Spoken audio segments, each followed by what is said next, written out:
In the previous videos,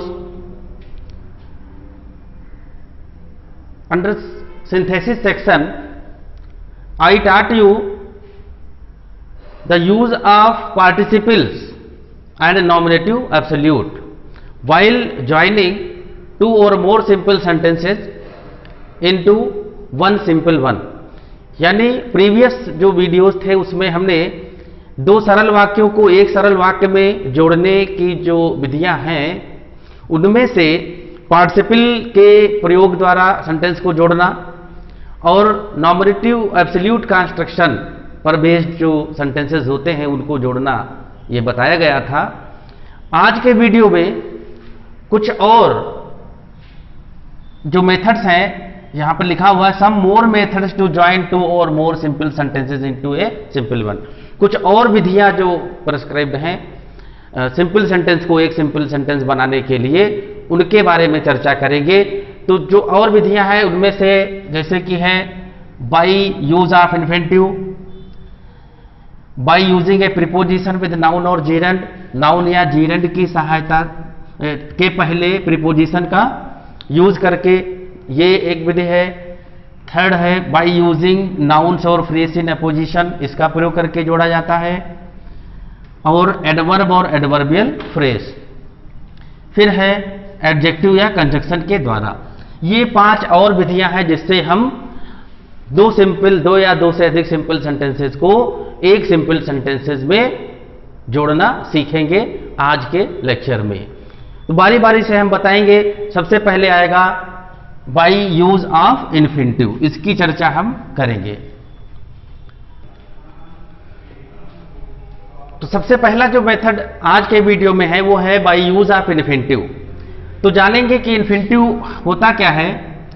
infinitive verb उसे कहते हैं जो वर्ब की फर्स्ट फॉर्म में टू लगाने से बनती है और इससे ना का अर्थ आता है। जैसे टू गिव अगर लिखा है तो क्या होगा, देना या देने के लिए, देना या देने के लिए। ये नाउन का भी कार्य करते हैं जब इनसे सेंटेंस बिगिन होता है, लेकिन यहां पर इनका यूज दूसरे तरीके से होगा। अभी 2 सेंटेंसेस आप देख रहे हैं। एक सेंटेंस लिखा है ही वेंट टू कानपुर और दूसरे में लिखा है he wanted to see his cousin. वो कानपुर गया और वहां उसको मिलना था अपने कजिन से। तो एक जो पहला एक्शन है कानपुर जाने का और दूसरा है कानपुर जाने का उद्देश्य क्या था। ही कानपुर जो गया तो उसका जाने का उद्देश्य क्या था। तो जैसा कि यहां होता है टू गिव माने देना और यहां आप देख रहे हैं टू के साथ वर्ब की फर्स्ट फॉर्म लगी है टू सी, क्या हो जाएगा, मिलने के लिए या देखने के लिए। तो वह कानपुर गया, किस लिए गया, टू सी हिज कजिन, अपने कजिन को मिलने या देखने। तो यहां से उद्देश्य क्लियर हो रहा है कानपुर जाने का। उसके कानपुर जाने का उद्देश्य क्या था, टू सी हिज सिस्टर। अब जोड़ेंगे किसको कैसे, सीधे कुछ नहीं करना, very simple. He went to Kanpur to see, he went to Kanpur to see his cousin. यहां से जोड़ देंगे वाक्य को, क्या बन जाएगा, he went to Kanpur to see his cousin. अर्थ क्या हो जाएगा हिंदी में, वो कानपुर गया अपनी कजिन को देखने के लिए या मिलने के लिए। तो के लिए के भाव में टू के साथ जो वर्ब दी होती है उसको हम जोड़ देते हैं और यही इन्फिनेटिव का यूज है। इन्फिनेटिव के द्वारा दो सेंटेंसेस को जोड़ते हैं। नेक्स्ट सेंटेंस देखेंगे, man works day and night. आदमी काम करता है रात दिन, किस लिए करता है, टू सपोर्ट हिज फैमिली, अपनी फैमिली को सपोर्ट करने के लिए। टू से जोड़ देंगे, आसान है जोड़ना। कुछ और दूसरे प्रकार के स्ट्रक्चर होते हैं वाक्य में जिसमें वेरी का यूज होता है और कैन नॉट का यूज होता है, वेरी और कैन नॉट। तो जिन वाक्यों में वेरी और कैन नॉट का यूज हो, एक सेंटेंस में वेरी का यूज होगा और दूसरे में कैन नॉट का, इनको कैसे जोड़ेंगे इन्फिनेटिव में, तब हमें एक और काम करना होगा। दिए हुए वेरी को हमको एडवर्ब टू में कन्वर्ट करना पड़ेगा।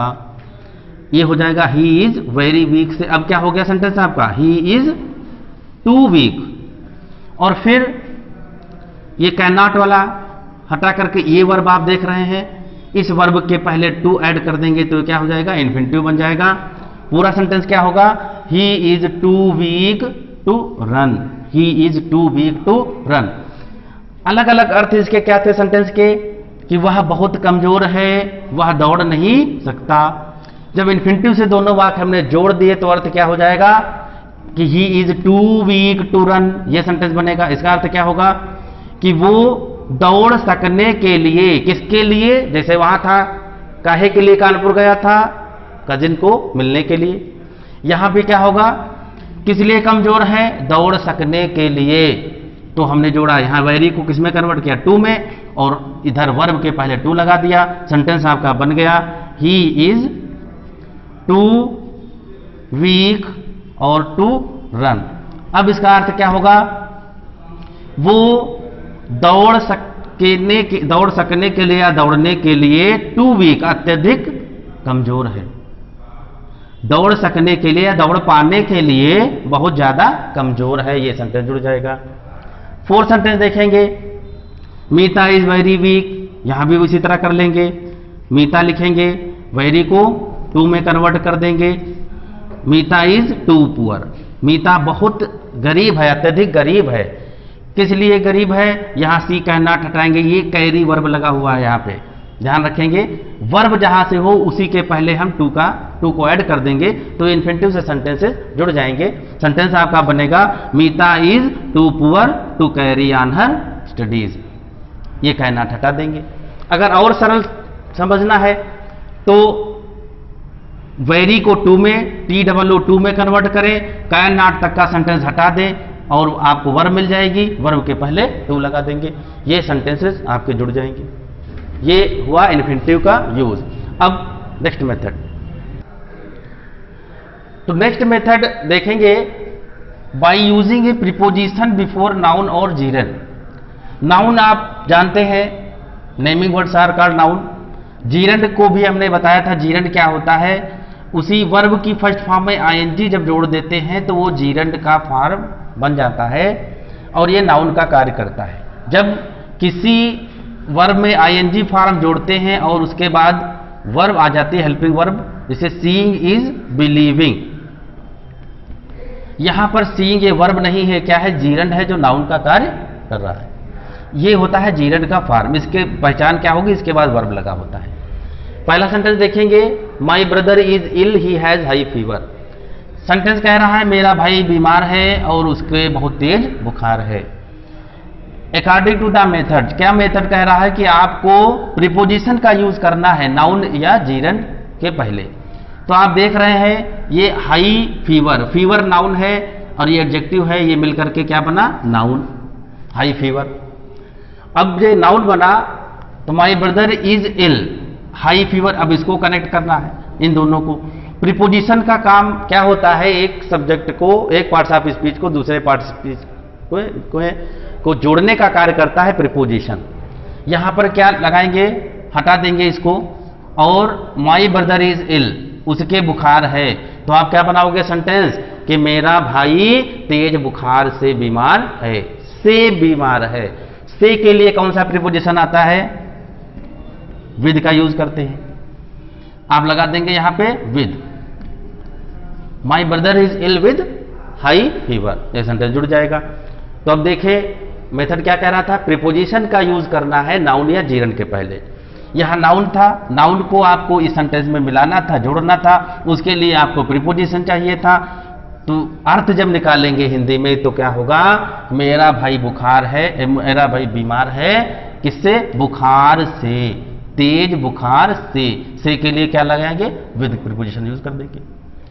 दूसरा देखें, ही परचेज्ड ए बुक, उसने एक पुस्तक खरीदी, he purchased a book. He gave 5 rupees for it, उसने इसके लिए कितने रुपए दिए, 5 रुपीज। तो यहां देखिए 5 रुपीज क्या है, नाउन है।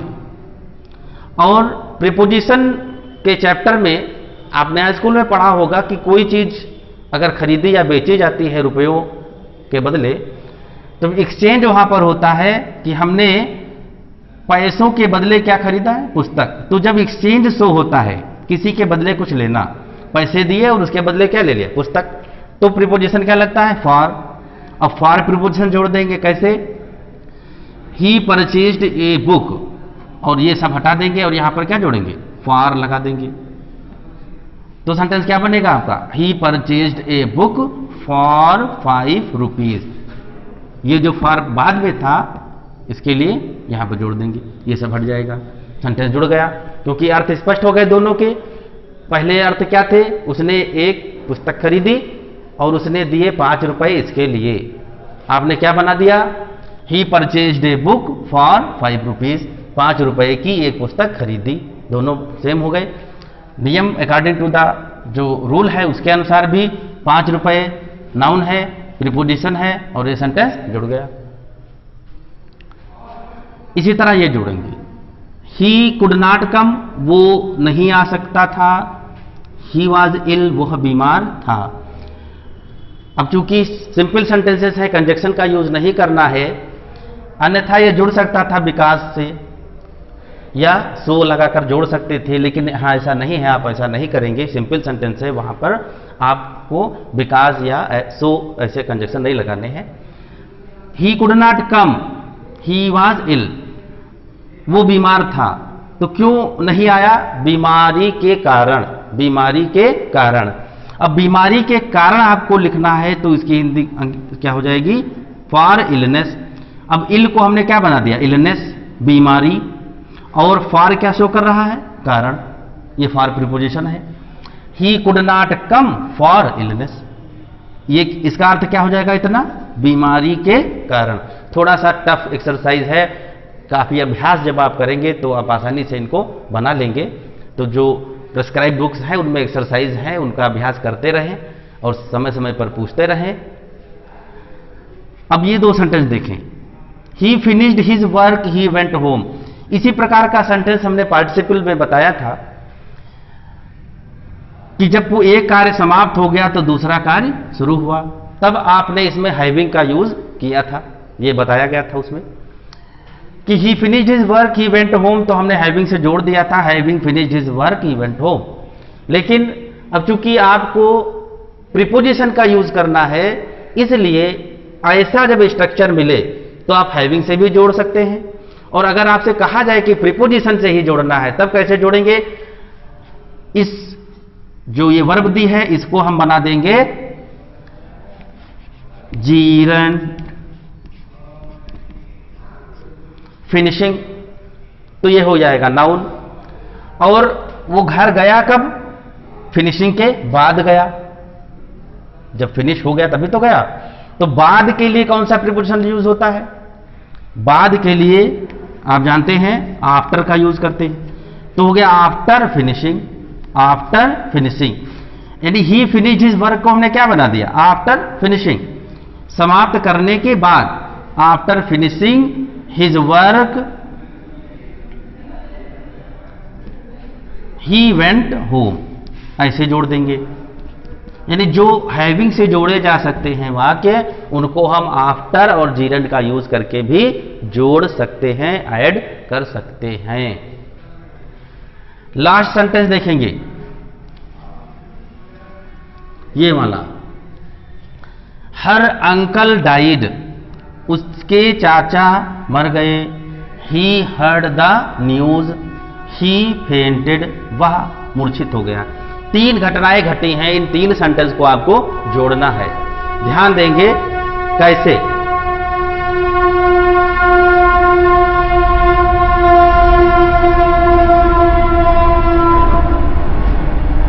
हर uncle died, he heard the news, he fainted.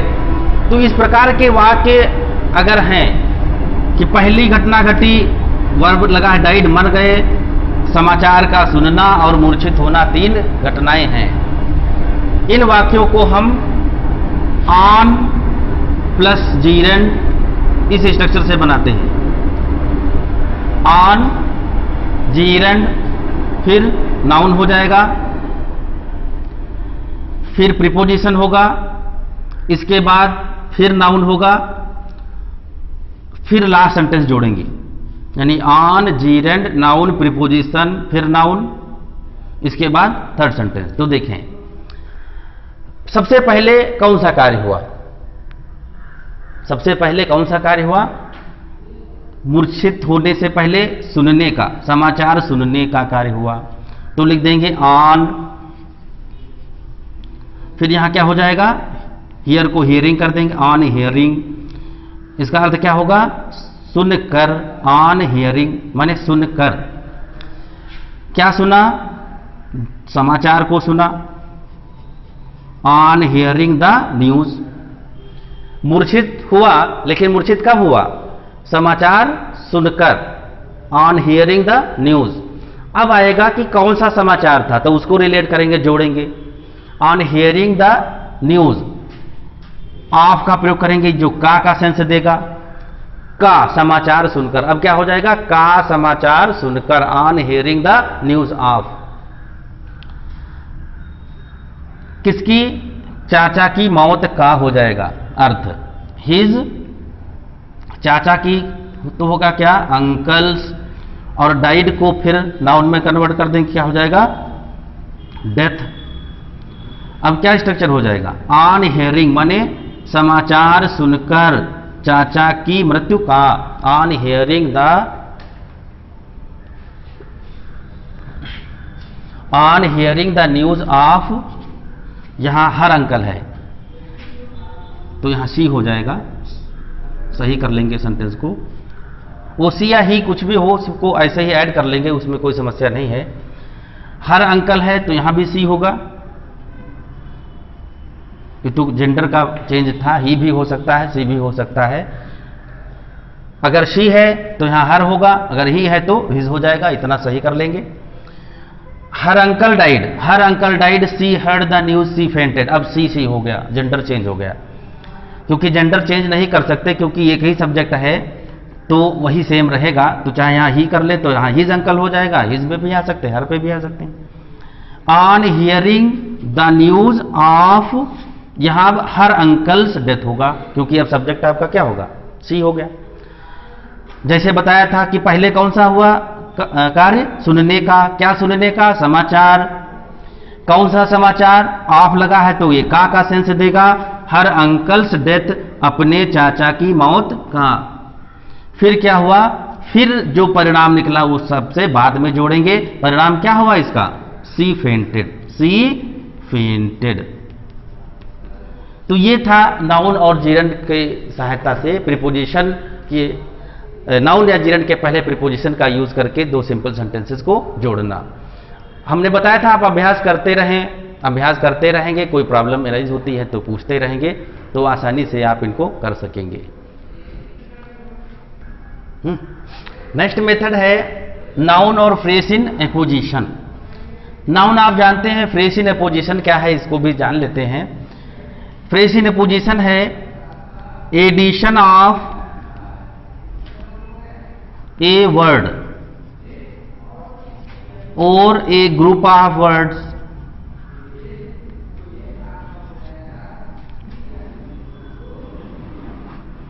To an another for explanation। यानी दिए गए नाउन को, जो सब्जेक्ट है, उसमें कुछ और शब्द को या शब्दों के समूह को जोड़ते हैं, किसके लिए, फॉर एक्सप्लेनेशन के लिए, यानी और ज्यादा मॉडिफाई करने के लिए जिन शब्द या शब्दों के समूह को ऐड करते हैं, वो उसका होता है फ्रेज इन एपोजिशन। इसकी सहायता से हम सेंटेंसेस को जोड़ना सीखेंगे।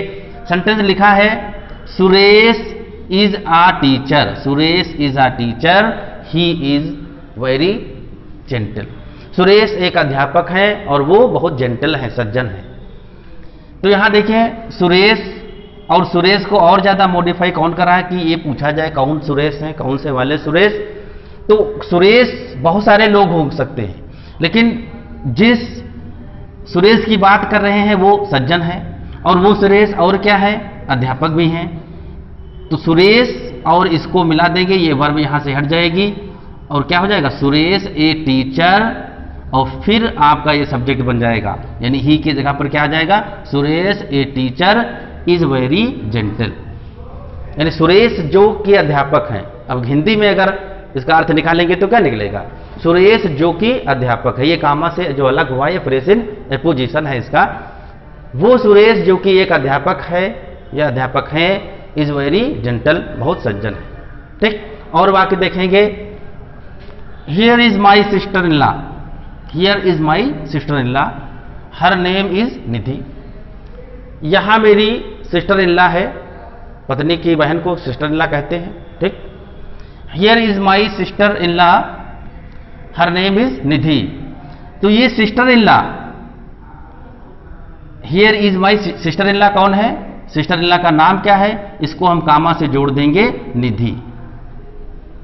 यानी केवल सिस्टर इन लॉ बताने से काम नहीं चलता है, तो हम उसमें उसका नाम भी जोड़ देते हैं, यही उसका प्रेजेंट एपोजिशन है।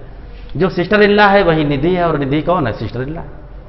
आगे देखिए थर्ड वाला, Kalidas was a great Sanskrit poet. Kalidas बहुत से लोग हो सकते हैं, लेकिन इनका फ्रेज इन पोजीशन क्या दिया हुआ है कि वो वाले कालिदास जो एक महान संस्कृत के कवि थे।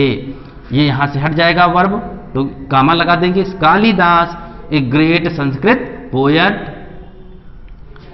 फिर ये वर्ब मिल जाएगा, was the author of the Shakuntalam. इसको ऐसे जोड़ देंगे, या यहां से जोड़ सकते हैं, Kalidas the author of the Shakuntalam. कौन से वाले कालिदास, इसको जोड़ना और बेहतर रहेगा, Kalidas the author of the Shakuntalam. कौन से कालिदास, जो शकुंतलम ग्रंथ के लेखक थे। कौन से कालिदास, जो शकुंतलम ग्रंथ के लेखक थे, वो महान संस्कृत के कवि थे।